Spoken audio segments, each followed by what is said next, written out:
Estás viendo especial de Navidad, Ciberterritorio Informativo, enero-junio 2019. Y esta sección se denomina hashtag Salinas, padre de la desigualdad, pues precisamente el día de hoy, en su conferencia matutina, el presidente de la República, Andrés Manuel López Obrador, se pronunció de manera directa, como no lo había venido haciendo o había tratado de evitarlo, sobre alguno de los presidentes o uno en particular de los expresidentes quienes podrían eventualmente, si así la gente lo decide en la próxima consulta nacional en el mes de marzo, podría ser juzgado y llevado ante la justicia. Se trata del expresidente Carlos Salinas de Gortari. Esta nota la extraemos del portal digital de noticias Polemón. Se titula AMLO con todo contra Salinas, el padre de la desigualdad moderna, por César Huerta, quien es el firmante de la nota. Durante días, dice así la nota, el presidente Andrés Manuel López Obrador se había resistido a llamar a los exmandatarios de México por su nombre, pero esta mañana en su conferencia de prensa no se aguantó las ganas y acusó a Carlos Salinas de Gortari de ser el padre de la desigualdad moderna en nuestro país. Todo inició con la pregunta de una reportera sobre la caída de México en el índice de corrupción y la posibilidad de que se abran investigaciones sobre los casos relacionados a este delito en los anteriores gobiernos. Ante esto, AMLO respondió: yo ya he hablado mucho de todas estas investigaciones que están en curso sobre delitos de corrupción, hechos de corrupción. Tiene que continuar, no somos tapadera de nadie. Todas las investigaciones que están abiertas deben definirse y castigarse a los responsables, que no haya impunidad. Ese es el planteamiento. Luego AMLO insistió que no quiere caer en lo espectacular como lo hacían antes. Va a la cárcel este político, un pez gordo, pura faramalla, y seguía el régimen de corrupción.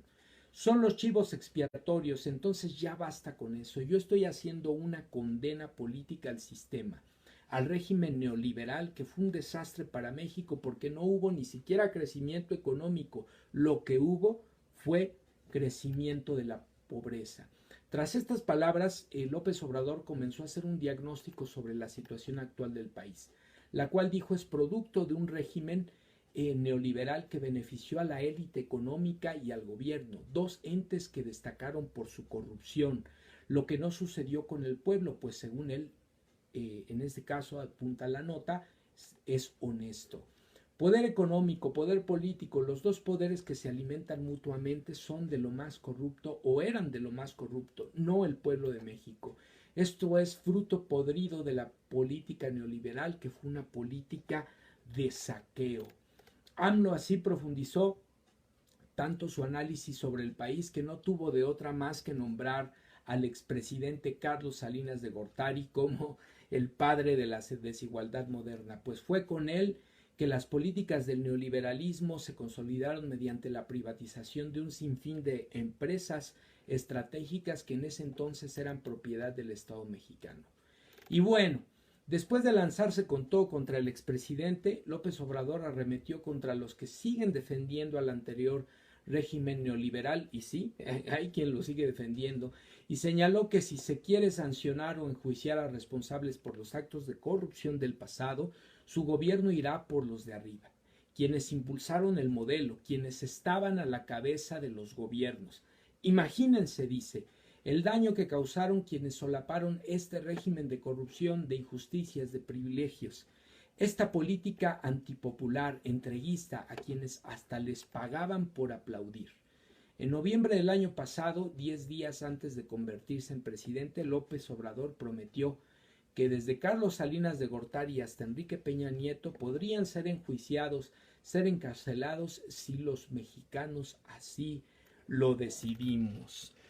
Y bueno, pues ahí está, amigas y amigos, esta nota que surge en la conferencia matutina del día de hoy, 29 de enero, y en la cual pues una vez más se habla de manera abierta de que el ejercicio y la aplicación de justicia no va a tener regateos, no va a tener lugar a simulaciones, pero sobre todo no va a dar lugar a la captura de chivos expiatorios. Si se va a castigar a alguien, si se va a sancionar a alguien, si se va a llevar ante la justicia a alguien, va a ser a los personajes y a los responsables del más alto nivel. Desde mi punto de vista, la verdad es que a mí en lo particular no me sirve que alguien en particular esté tras las rejas. Lo que sí me sirve es que el dinero mal habido, los recursos producidos al amparo del poder y por actividades ilícitas sean confiscados y sean puestos al servicio de la población, de la atención a las necesidades de la población. Pero si se está insistiendo en los medios de comunicación y por algunos sectores de la política y de la sociedad mexicana en que caigan cabezas, pues las cabezas que tienen que caer son las de los responsables al más alto nivel. Y en este caso, por supuesto, Carlos Salinas de Gortari no solo es el padre de la implementación en duro de las políticas económicas neoliberales dictadas por el gobierno de Estados Unidos, del Fondo Monetario Internacional, en este caso en nuestro país, sino es el responsable de una política de entrega de las empresas paraestatales, de los recursos de la nación a manos extranjeras, a intereses económicos nacionales y extranjeros, y es el responsable también del contubernio en buena medida del Estado mexicano, del gobierno mexicano con el crimen organizado, particularmente con el narcotráfico, y desde luego es el padre en buena medida de la corrupción, de las componendas al amparo del poder con las empresas privadas, con los líderes sindicales, en todo su nivel y en la más alta de sus expresiones. Entonces, pues si alguien tiene que caer, uno de ellos es, por supuesto, este personaje, Carlos Salinas de Gortari, a quien Andrés Manuel López Obrador nombra de manera atinada, desde mi punto de vista, como el padre de la desigualdad moderna en amigas y amigos.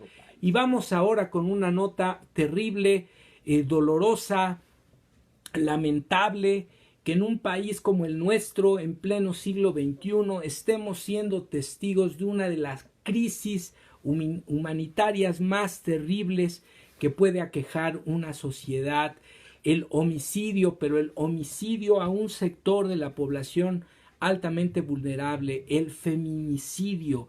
Y bueno, en los últimos días han ocurrido noticias, acontecimientos que nuevamente ponen el dedo en la llaga, en esta herida y en esta agenda pendiente del gobierno y de la sociedad mexicana en su conjunto para prevenir, para erradicar esta terrible, lamentable, brutal realidad que estamos viviendo en nuestro país, que es el tema del feminicidio, las desapariciones forzadas a las mujeres, las violaciones, el acoso, la violencia de género en su conjunto. Y esta nota la recuperamos, amigas y amigos, del portal de noticias Vice. Se titula Griten, hagan ruido, no se detengan.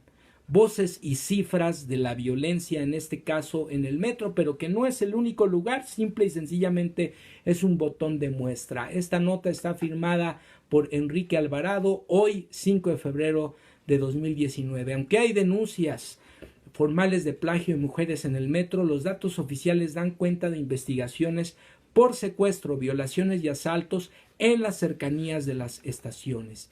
El modus operandi podría resumirse así, y aquí hay que estar muy atentos, todos quienes pues estamos en la calle, nos trasladamos en el servicio de transporte público o simple y sencillamente podemos en algún momento ser testigo de estos actos de violencia. El modus operandi podría resumirse así: un hombre ubica a su potencial víctima en el metro o en la calle, en algún otro lugar público, la sigue en este caso las estaciones que sean necesarias o las calles que sean necesarias, la toma del brazo y la amenaza.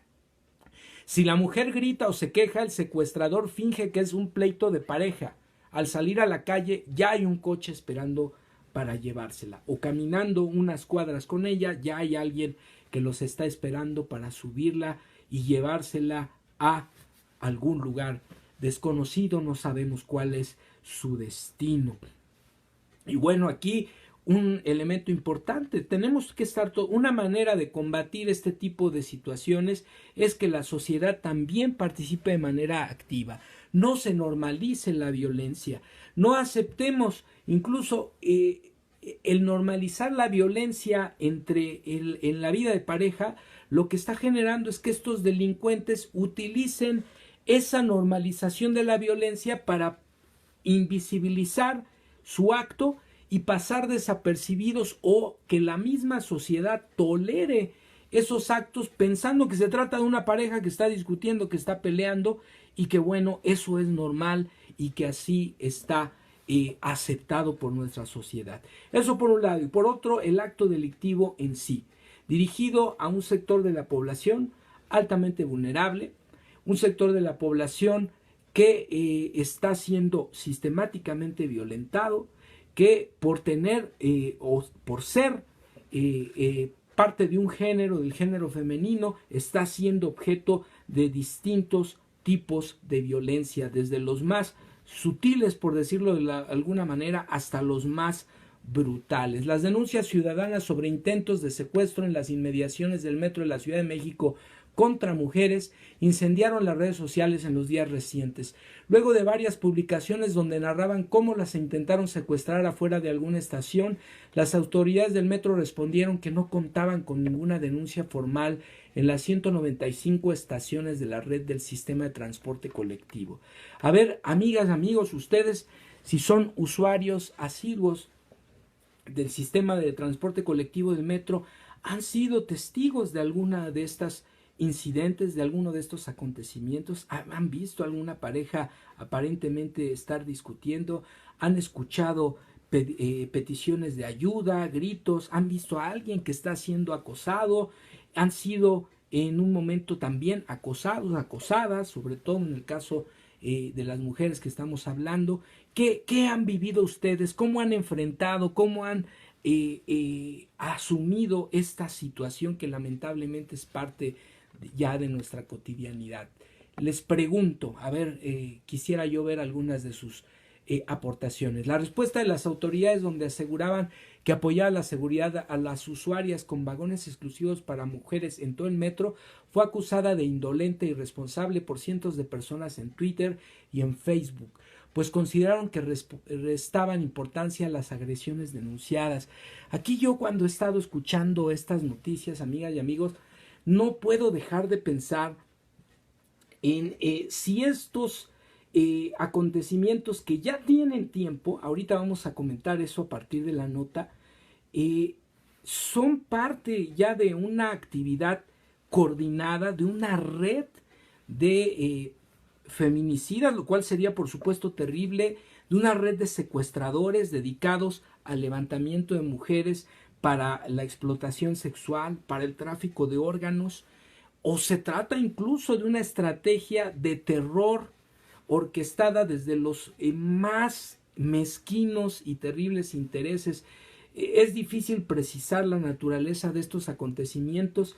Lo cierto es que tenemos un problema gravísimo en este sentido en nuestro país, y el gobierno tiene que hacer su parte. Tiene que haber, ya hay una voluntad pública expresada por parte del gobierno federal para hacer la declaratoria de alerta de género en todo el país, situación a la cual se habían resistido los gobiernos anteriores. Debe de haber también políticas de seguridad pública para atender específicamente este tipo de delito, protección a las mujeres y sobre todo una participación activa de la sociedad, de la ciudadanía, una cultura de denuncia, de si no es posible el enfrentamiento directo, por lo menos sí la denuncia a las autoridades para que esto no siga ocurriendo. Además, este consejo que dan algunas mujeres que han sido testigo o víctimas de estos acontecimientos me parece muy importante. Visibilizar la violencia a través del grito, de la petición de ayuda en estos lugares públicos donde hay mucha gente, es una manera también de protegerse. No te calles, pide ayuda, no te detengas. Es momento de alzar la voz todos juntos en contra de la violencia, de los secuestros, de los feminicidios, de este terrible flagelo que está aquejando a nuestra sociedad.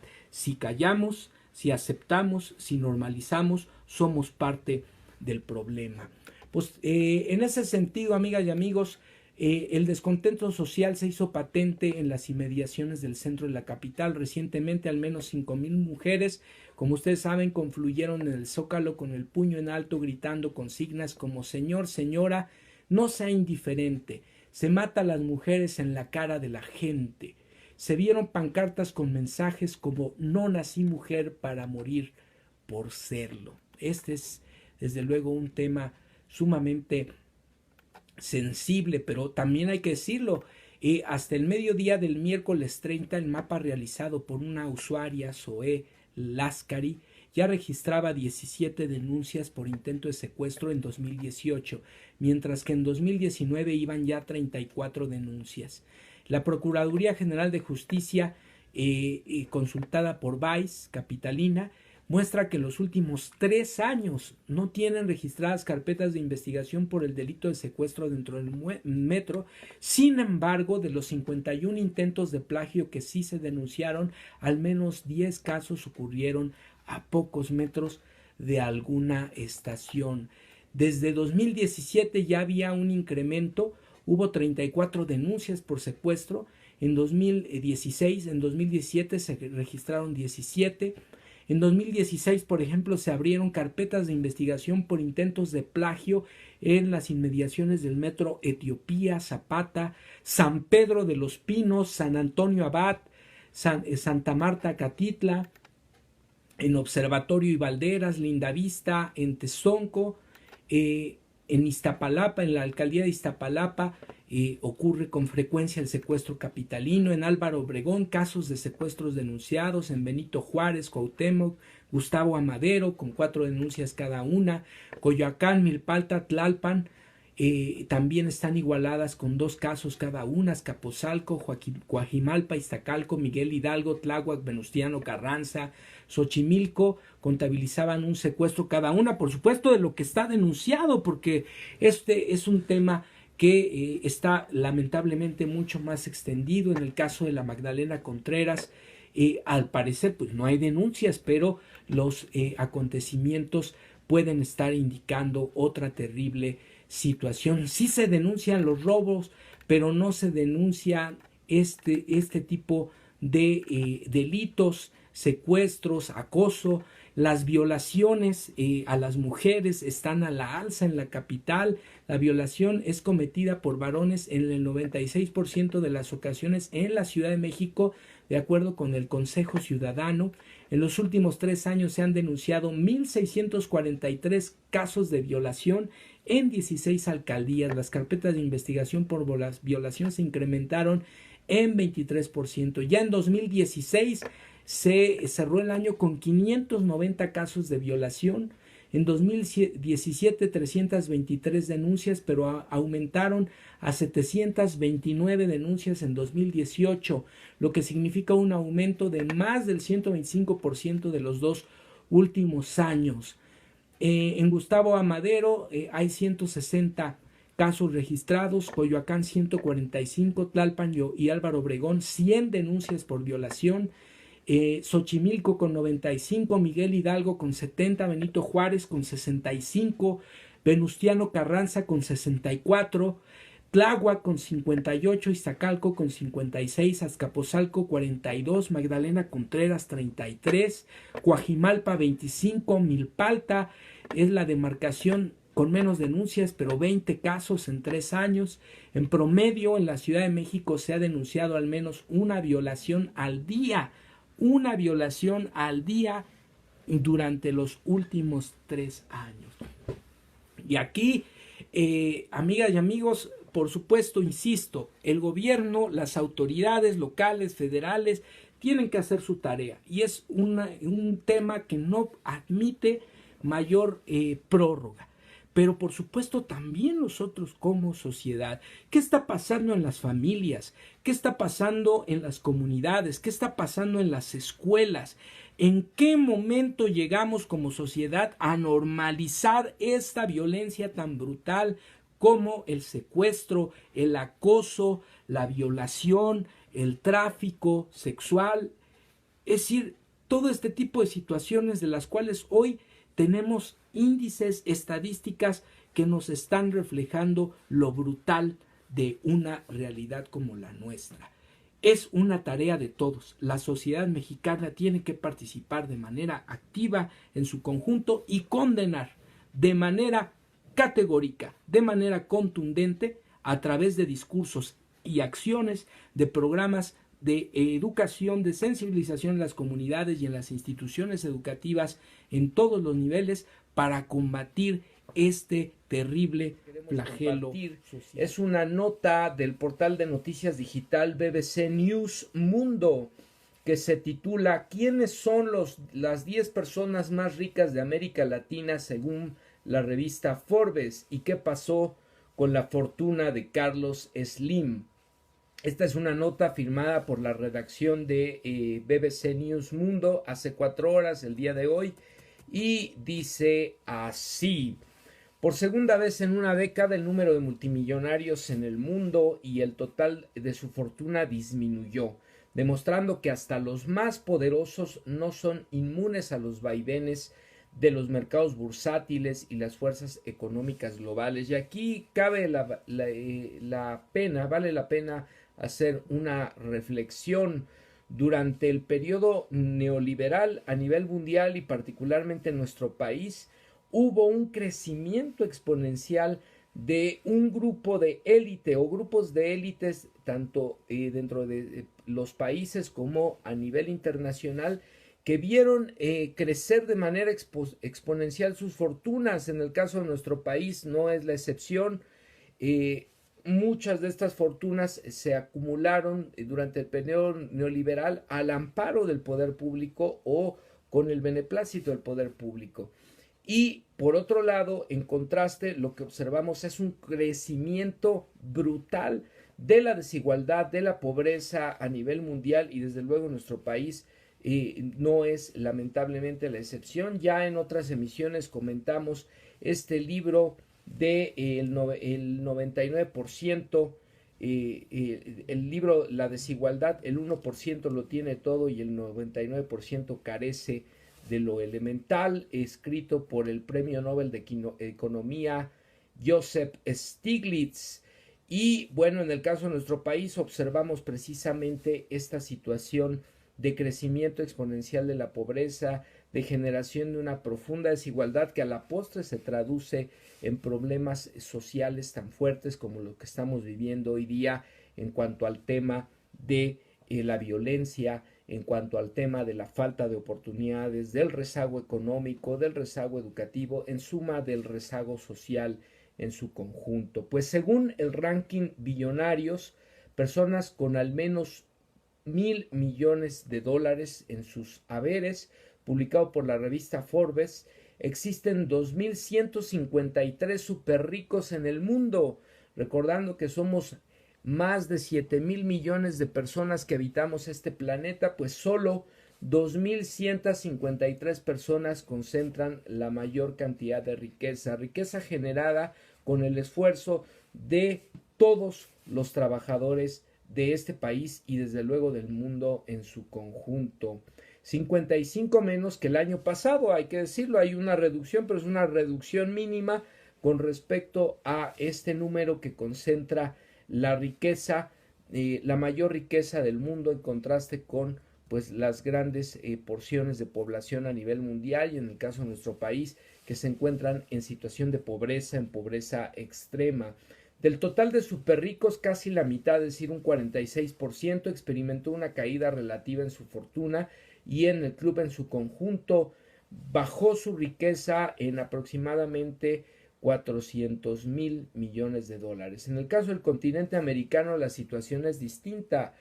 En el caso de Brasil y Estados Unidos se impulsó el hecho de que en el hemisferio occidental haya más súper ricos que en el resto de las regiones, pero el crecimiento también aquí en Latinoamérica ha sido exponencial.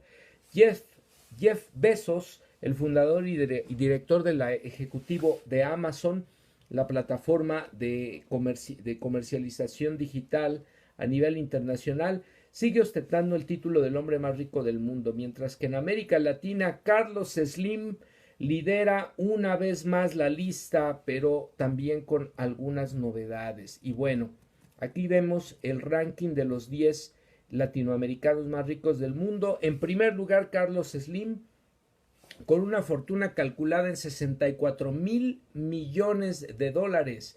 Joseph Safra de Brasil, 25.000 millones de dólares. Jorge Liman de Brasil también 22.000 millones de dólares. Iris Fontpona de Chile 15.000 millones de dólares. Ricardo Salinas Priego 11.000 millones de dólares, un poquito arriba de él. Germán Larrea de México, los dos 13.000 millones de dólares. Luis Carlos Sarmiento de Colombia con 10.000 millones de dólares. Marcel Herman de Brasil 9.000 millones de dólares. Eduardo Saverín de Brasil 9.000 millones de dólares, cofundador de Facebook, por cierto.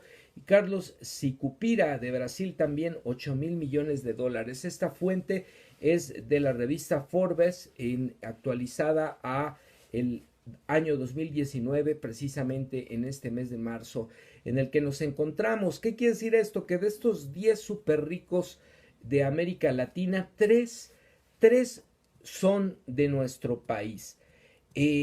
A nivel mundial, el que ocupa o el que se observa en el ranking dentro de los primeros 10 hombres más ricos del mundo, pues es Carlos Slim, quien de haber bajado al 7º lugar, hoy ocupa el 5º lugar como el hombre más rico de todo el planeta. Pero en contraste, o la importancia de esta nota estriba en la manera en la que creció el número de pobres en nuestro país precisamente durante el periodo neoliberal. Por un lado, tenemos a 3 de los hombres más ricos del mundo en nuestro país, las familias más ricas del mundo, algunas de ellas en nuestro país. Por supuesto, también está el asunto del crecimiento a nivel nacional de familias y la concentración de 30 en manos de 30 familias de la mayor riqueza que que se generó y que se concentra en nuestro país, en contraste con un total. Al 2016 se contabilizaban un total de 53 millones de personas en situación de pobreza, y de ese porcentaje de la población que ascendía al 43.6%, el 7.6%, es decir, 9.4 millones de personas viven en situación de extrema pobreza, es decir, en situación de total indefensión. Pero particularmente, hay que decirlo, justo durante este periodo llamado neoliberal, es decir, desde el sexenio de Carlos Salinas de Gortari a la fecha, lo que observamos es que en el sexenio de Carlos Salinas de Gortari se identificaban o se daban por contabilizados alrededor de 27 millones de personas en situación de pobreza. Al día de hoy, 2000, al dato duro que tenemos disponible, de acuerdo con el INEGI y el Coneval, 53 millones de personas viven en situación de pobreza. Hoy día podríamos hablar quizá de un incremento cercano a los 60 millones con el corte a 2019. Pero ¿qué quiere decir esto? Que durante el periodo neoliberal se duplicaron las personas que viven en nuestro país en situación de pobreza, de 27 millones en 1988 a 53 millones en 2016, y probablemente ya cercanos a los 60 millones de pobres en nuestro país hacia el 2019. Esto en el contexto del debate que se ha generado en los últimos días respecto a las evaluaciones de las calificadoras. Las evaluaciones de las calificadoras sobre el desempeño económico en nuestro país durante el 2018 y particularmente ya en este 2019. Y esto, pues, en contraste con lo que estamos observando que ocurrió en el llamado periodo económico neoliberal. En ese sentido, se documenta, se acredita que precisamente este periodo económico neoliberal ha sido toda una catástrofe. Mientras creció al doble el porcentaje de población que vive en situación de pobreza, también vimos que creció de manera significativa en unas cuantas manos la acumulación de riqueza, en unas cuantas familias, concretamente 30 familias, se vieron beneficiadas con contratos, con prebendas, con exención de impuestos, que a la postre detonaron a que México se coloque entre los países con al menos 3 de los magnates más acaudalados en el mundo y por supuesto 3 de los magnates más acaudalados en Latinoamérica. Nos pregunta Yolanda Zarco Jaimes, ¿cuáles son los países más justos? Pues evidentemente es un dato que hay que corroborar, que hay que tomar con mucha calma, pero es de todos conocidos que el caso de los países nórdicos, el caso de Suecia, de Finlandia, de Noruega, son países con una brecha de desigualdad mucho más cerrada, es decir, existe mucho menos desigualdad, existe un mayor equilibrio en cuanto a el poder adquisitivo de la población, es decir, no hay una desigualdad importante, brutal, como la que existe en nuestro país, en Latinoamérica y en países de África, por ejemplo. Y por otro lado, también se sabe que el acceso a servicios de salud, de educación, a la alimentación, a la cultura, al desarrollo científico-tecnológico es de los mejores del mundo y en ese sentido pues las posibilidades de movilidad social también están presentes. Por supuesto son sociedades, las nórdicas, en este caso a las que nos estamos refiriendo, con sus propias problemáticas. Por ejemplo, existe un problema de suicidios en los jóvenes, pero por otro lado también observamos pues que existe esta línea de bienestar con un nivel más o menos uniforme, digámoslo así, de reparto de la riqueza para el grueso de la población. Pero bueno, son datos que hay que corroborar, que confirmar. En este momento, pues me estoy refiriendo particularmente a lo que ocurrió en el mundo y particularmente en nuestro país en cuanto al crecimiento de la pobreza durante el periodo político económico neoliberal y por otro lado, pues el acaudalamiento de ricos o la acumulación de riqueza en pocas manos a nivel mundial y en el caso de nuestro país pues lo estamos viendo en 30 familias y particularmente en 3 personajes, Carlos Slim, Raúl Salinas Pliego y Germán Larrea. Nos dice nuestro amigo Rulo Cerati Robles, muy importante la información que compartes, estimado, nos permites entender mucho la situación que vivimos y el reto que significa para el nuevo gobierno revertir esta tremenda desigualdad. Pues sí, efectivamente, gracias amigo. Aquí este es un dato que considero importante compartir con ustedes precisamente por el debate que se ha dado en los últimos días en torno a el desempeño económico en nuestro país en los primeros ya casi 100 días del sexenio y las críticas o las descalificaciones que han venido tanto de la clase política que estuvo en el poder anteriormente como ahora de algunas de las calificadoras financieras. Se les olvida qué ocurrió justo en ese periodo económico neoliberal que tanto palomearon en nuestro país y que tanto palomearon a nivel con el hashtag reforma educativa descolonizadora. Y esto tiene que ver con el contenido extraído del portal de noticias digital Revolución 3.0, publicado el día 30 de marzo y que está firmado por el periodista Daniel Serrano. Se titula la nota: Colón no es el que descubrió América, fue el que comenzó la invasión.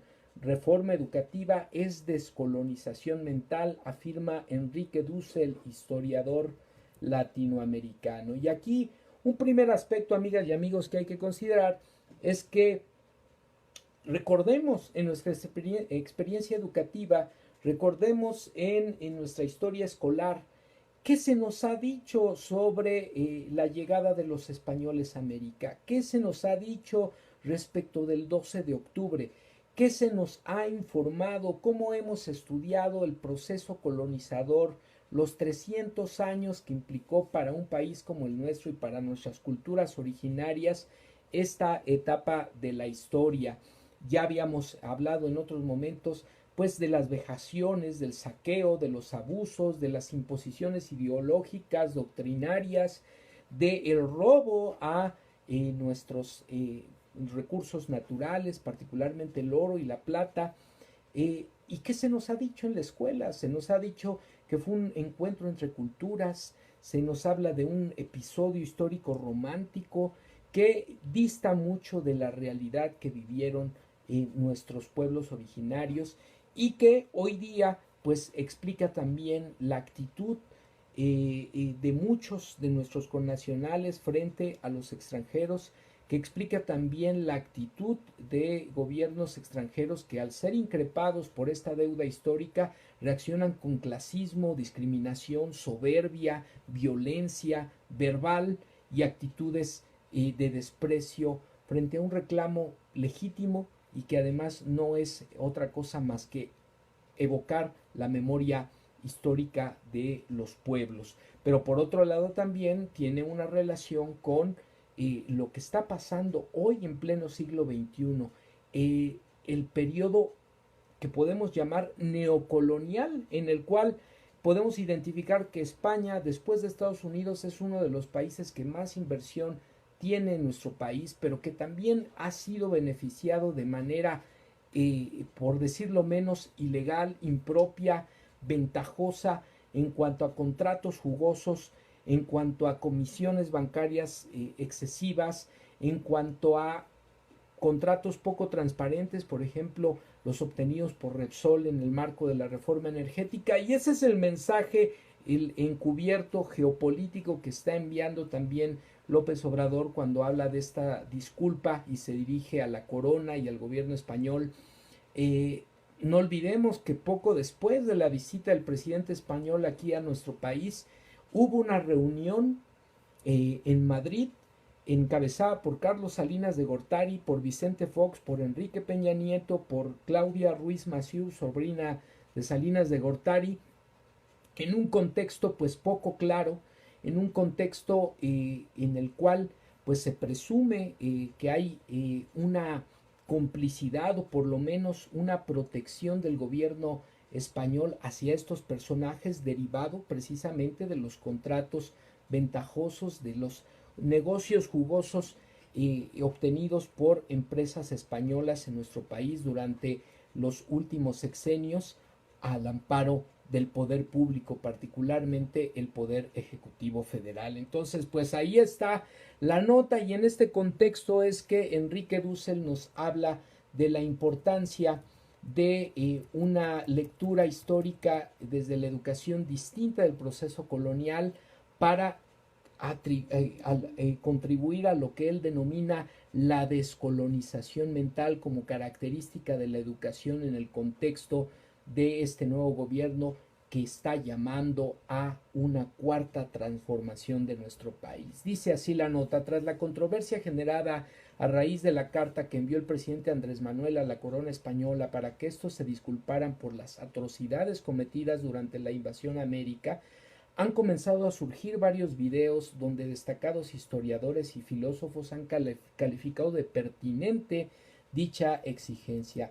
Esta vez ha comenzado a circular un video en el que el doctor en filosofía e historiador argentino Enrique Dussel, el cual fue grabado en octubre de 2018 durante una ponencia en la Cámara de Diputados en el marco de la discusión de la nueva reforma educativa o del proyecto educativo del nuevo gobierno, titulada La educación para la cuarta transformación.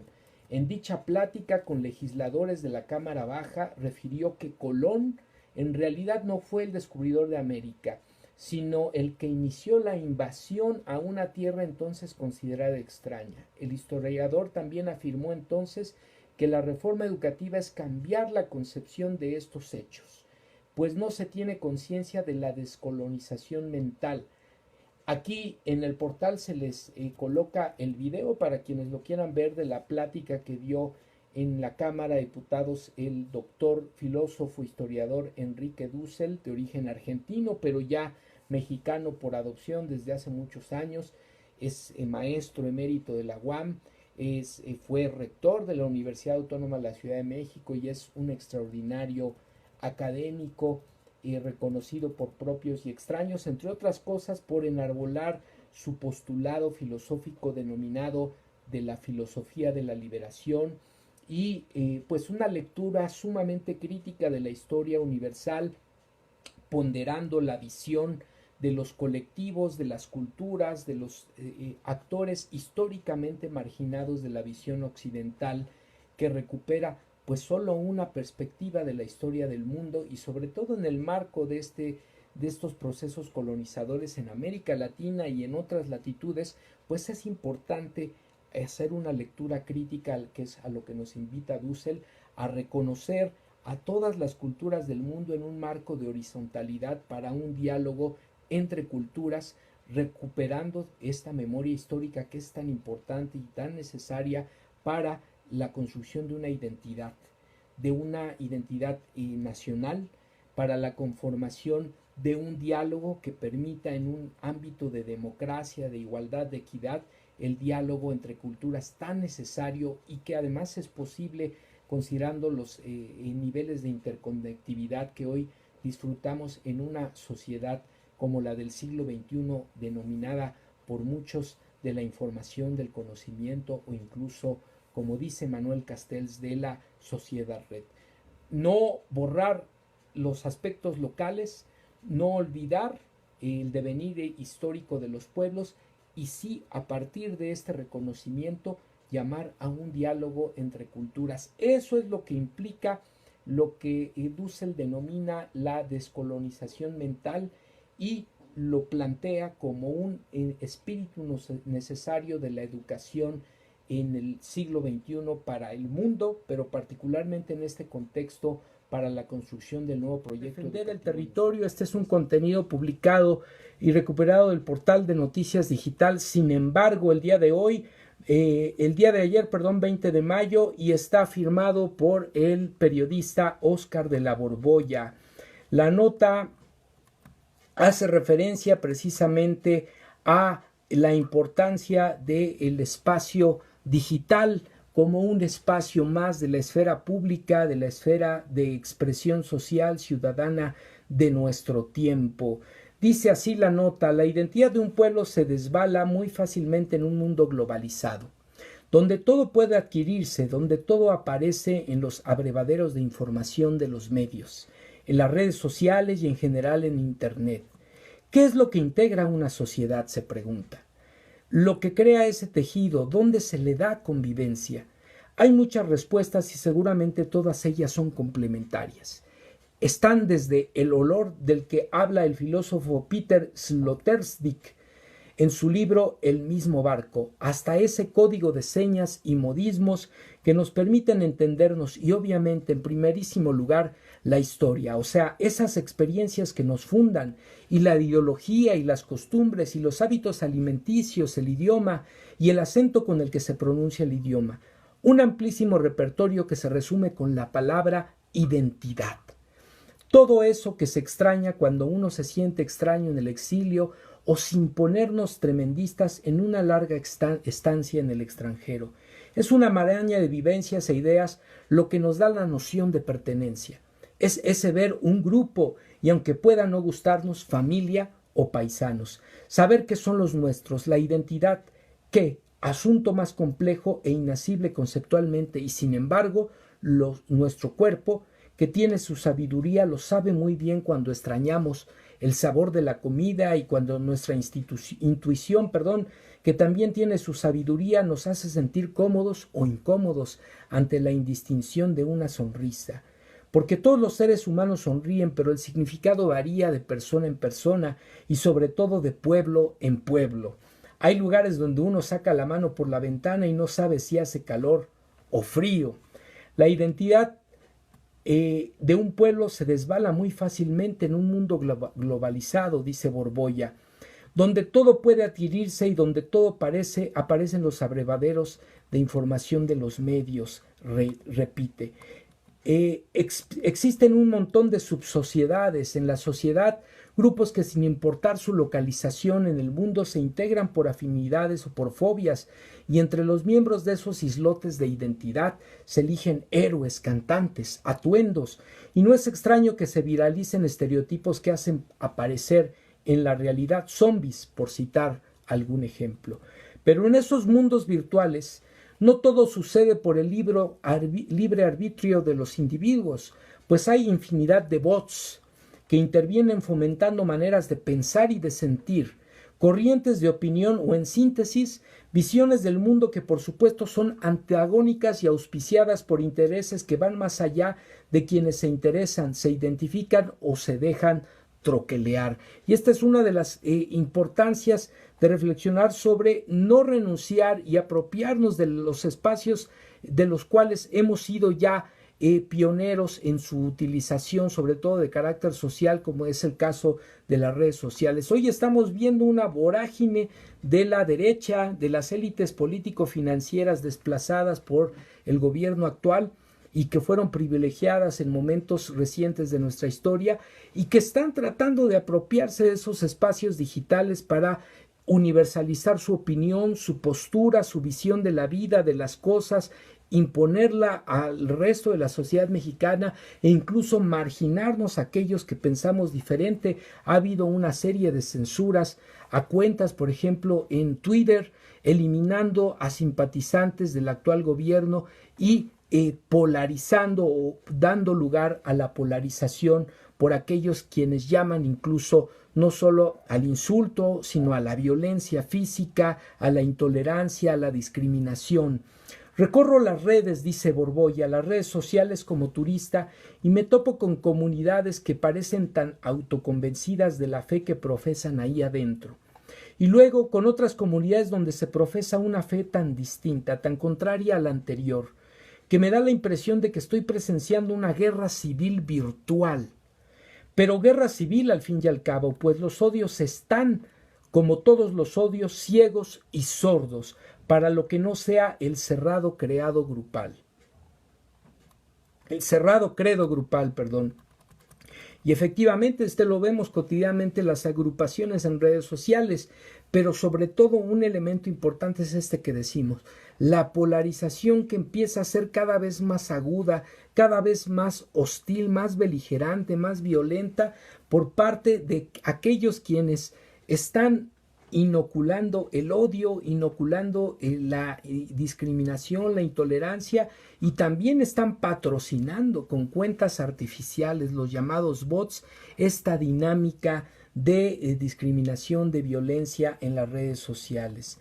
Acabo mi recorrido turístico, concluye Borbolla, no exento de traerme un poco de rabia y un poco de risa como recuerditos. Volteo a ver mi mesa de trabajo y, recuperando mi autonomía mental, me digo, estoy en México, marco mis coordenadas y vuelvo a extrañar el sentido común, que no es tan difícil de hallar como se cree, pues en un mundo tan loco como el nuestro, basta con poner en duda lo que uno cree, es decir, con preguntarse simplemente, ¿será?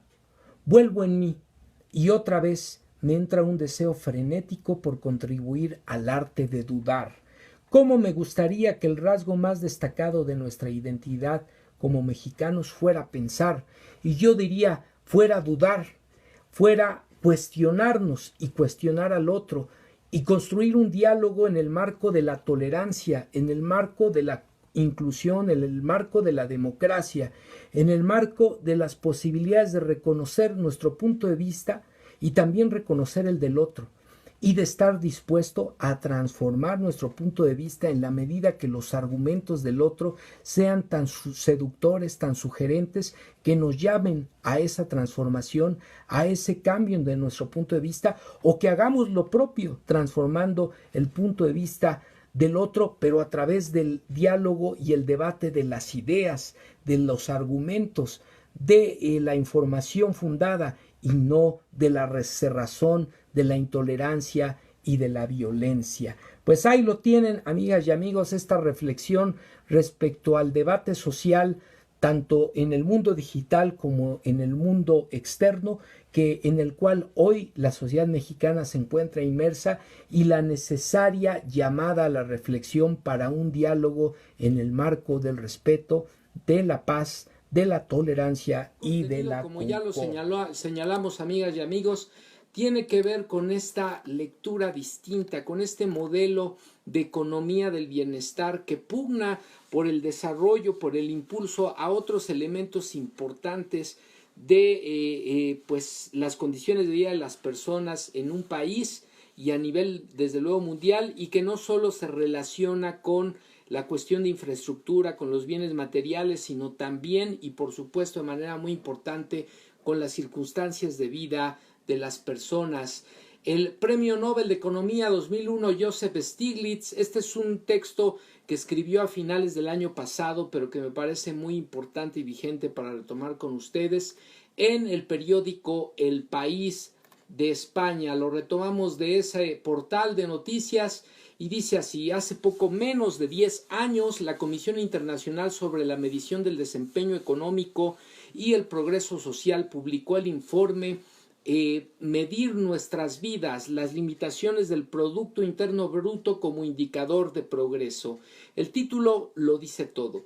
El PIB no es una buena medida del bienestar. Lo que medimos afecta lo que hacemos.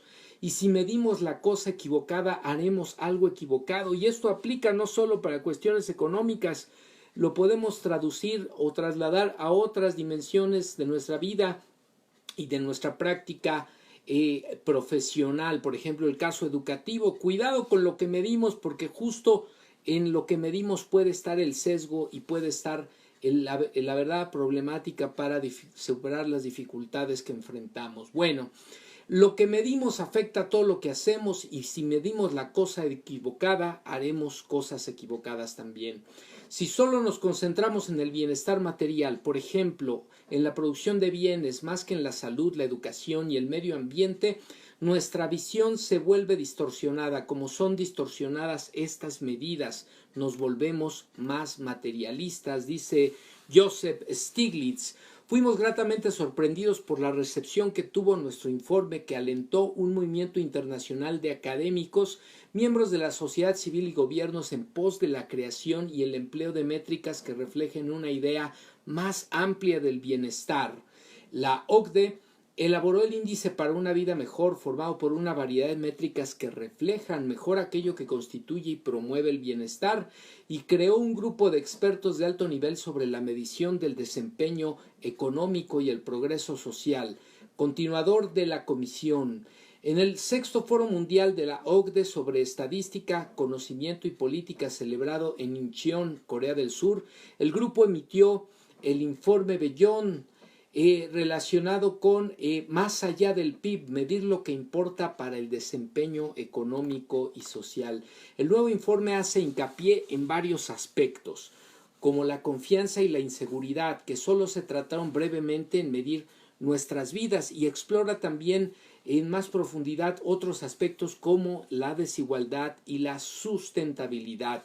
También explica de qué manera el uso de métricas inadecuadas llevó a la adopción de políticas deficientes en muchas áreas. Otros indicadores mejores hubieran revelado los efectos sumamente negativos y posiblemente duraderos de la profunda caída de la productividad y del bienestar después de la crisis de 2008 a nivel mundial, apunta Joseph Stiglitz. Los sucesos políticos de años recientes, por ejemplo en Estados Unidos y en muchos otros países del mundo, reflejan el estado de inseguridad en que viven muchos ciudadanos y al que el PIB presta muy poca atención. Inseguridad agravada por una serie de políticas excesivamente centradas en el PIB y en la prudencia fiscal. Pienses en los efectos de las reformas de las pensiones que obligan a las personas a asumir más riesgos, o en las reformas del mercado laboral que en nombre de la flexibilidad debilitan la posición negociadora de los trabajadores al dar a los empleadores más libertad para despedirlos, lo que a su vez conduce a salarios más bajos y más inseguridad. Como mínimo, unas métricas mejores sopesarían estos costos con los beneficios y tal vez motivarían a las autoridades a acompañar esos cambios con otros que promuevan más seguridad y más igualdad. Y es que justamente, amigas y amigos, esto es lo que enfrentamos en los últimos 36 años, no solo en nuestro país, sino a nivel internacional. Políticas que ponderaron los indicadores macroeconómicos para valorar el desempeño de las economías nacionales y desde luego de la economía mundial. Políticas que promovieron el debilitamiento de los derechos laborales, políticas que promovieron un adelgazamiento de los servicios públicos, de las acciones de las instituciones en materia de políticas públicas orientadas a garantizar derechos fundamentales de la población de manera gratuita y de calidad, como la educación, como la salud, como el acceso a la cultura, a la ciencia, al sano esparcimiento, al empleo, a un ingreso que esté al alcance de solventar las necesidades básicas de un jefe de familia o de jefes de familia para con los suyos, etcétera, etcétera. A instancias, por ejemplo, de Escocia, apunta Stiglitz, un pequeño grupo de países ha formado la Alianza de la Economía del Bienestar. Y esta es la propuesta, esta es la visión que desde hace un par de décadas se ha venido impulsando como alternativa, como contraposición a la economía neoliberal, el modelo económico neoliberal, con la esperanza de que los gobiernos prioricen el bienestar y redirijan de tal modo sus presupuestos. Por ejemplo, un gobierno como el caso de Nueva Zelanda se centra en el bienestar al dar más atención y recursos para la reducción de la pobreza en un sector específico de la población, como puede ser la infancia. En ese sentido, amigas y amigos, lo que estamos observando en materia de políticas públicas y particularmente de la economía en nuestro país, cuando se habla de voltear a ver a los sectores más vulnerables de la población, de generar oportunidades de estudio, de trabajo, de acceso a la salud, de mejores condiciones de vida para ese sector históricamente olvidado, es precisamente lo que se está promoviendo, la agenda de la economía del bienestar. Por supuesto que aquellos sectores que históricamente fueron favorecidos y también aquellos sectores que desde una postura aspiracionista han siempre estado buscando la posibilidad de emular el estilo de vida, el modo de vida, las circunstancias de vida de esos sectores de la población minoritarios e históricamente favorecidos. Pues lo que se ve aquí cuando se trata de impulsar este tipo de visión de la economía y de política de gobierno, pues es que se recibe con rechazo, con desconfianza o incluso con mucha violencia, como es lo que hemos estado viendo en los primeros meses de gobierno de nuestro país, sobre todo esta élite político-financiera y un sector de la población que aspira a emular, pero que está muy lejos de alcanzar las condiciones de vida en el sentido material que tienen estos sectores minoritarios de la población. Pues bueno, métricas mejoradas, continúa Stiglitz, también serían una importante herramienta de diagnóstico para que los países puedan identificar los problemas antes de que las cosas se salgan de control y elegir las herramientas correctas para encararlos. Si, por ejemplo, Estados Unidos hubiera pensado más en la salud en vez de solo en el Producto Interno Bruto como indicador, la disminución de la expectativa de vida entre los estadounidenses sin educación superior y especialmente entre los residentes de las regiones desindustrializadas hubiera sido evidente hace años. Asimismo, Fue hace poco que las métricas sobre igualdad de oportunidades expusieron la hipocresía de afirmar que Estados Unidos es una tierra de oportunidades. Y esto es algo, por ejemplo, de lo que señaló Andrés Manuel López Obrador en la carta en donde responde a esta postura del gobierno estadounidense y particularmente del presidente Trump sobre la imposición de nuevos impuestos a los productos mexicanos. Los datos revelan que Estados Unidos está lleno de lo que se conoce como trampas de desigualdad. Está lejos de ser el sueño americano, América primero, o volver a ser América grande, como es o fue el lema de campaña del presidente actual. Los datos revelan que los que nacen abajo tienden a quedarse allí, es decir, no hay movilidad social, y ese es el problema de las sociedades actuales, sobre todo aquellas que optaron en su mayoría a nivel mundial por los modelos político-económicos neoliberales. No hay movilidad social, como sí la hay, por ejemplo, en las economías llamadas del capitalismo social. Por ejemplo, el caso de los países nórdicos que no incrementaron, como sí ocurrió a nivel internacional, la desigualdad. Al contrario, obtuvieron un crecimiento, un desarrollo armónico en cuanto al bienestar de su población, y lo siguen teniendo, ponderando precisamente las condiciones de vida de la población como indicador del desarrollo de sus economías. Bien, para eliminar estas trampas de desigualdad, primero, dice Stiglitz, hay que saber que existen, no negarlas y después determinar qué hechos las crean y las sostienen. Hace poco más de un cuarto de siglo, el presidente estadounidense Bill Clinton propuso poner a las personas primero. También, hay que decirlo, lo intentó hacer Obama, por ejemplo, con su programa de salud Obamacare. Es notable lo difícil que es hacer eso, apunta Stiglitz, incluso en una democracia. Diversos grupos de presión corporativos y de otros tipos, ¿les suena, amigas y amigos? Siempre buscarán que sus intereses tengan prioridad. La inmensa rebaja impositiva aprobada en Estados Unidos por la administración Trump a estas alturas del año pasado es un ejemplo patente.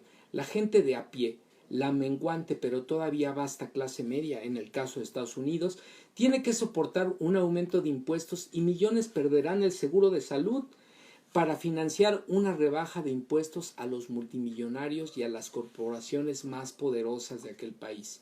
Si queremos, cierra Stiglitz, poner a las personas primero, tenemos que saber qué les importa y mejorar su bienestar y cómo aumentar su suministro.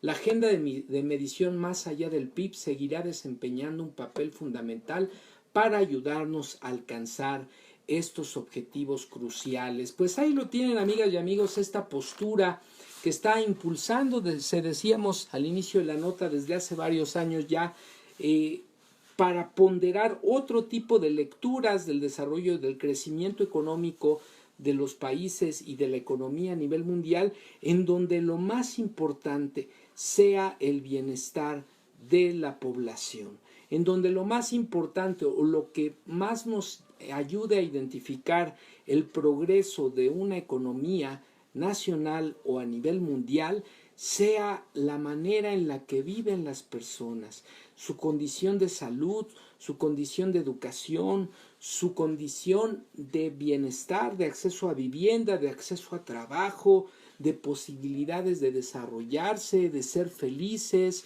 de no tener que migrar a otros territorios para buscar las oportunidades que en su propio país de origen no se les brindan. Esos son los indicadores que se están ponderando, que se están tratando de impulsar, y eso es lo que en buena medida el gobierno actual en nuestro país, por fortuna, está impulsando. Primero, ha dicho Andrés Manuel López Obrador, primero los pobres, y esto implica una agenda social, una agenda solidaria, una agenda en la cual todos estemos dispuestos a apoyar esa política que a la postre beneficia a todos. Porque si combatimos la desigualdad, eso va a generar, si combatimos la pobreza, eso va a generar menor desigualdad. Y si combatimos la desigualdad, esto va a generar mayores posibilidades de bienestar, de reconstrucción del pacto social, del tejido social y en ese sentido de posibilidades y oportunidades de vida digna para todos, no solo para unos cuantos. Gracias por ver Especial de Navidad, Ciberterritorio Informativo, enero-junio 2019.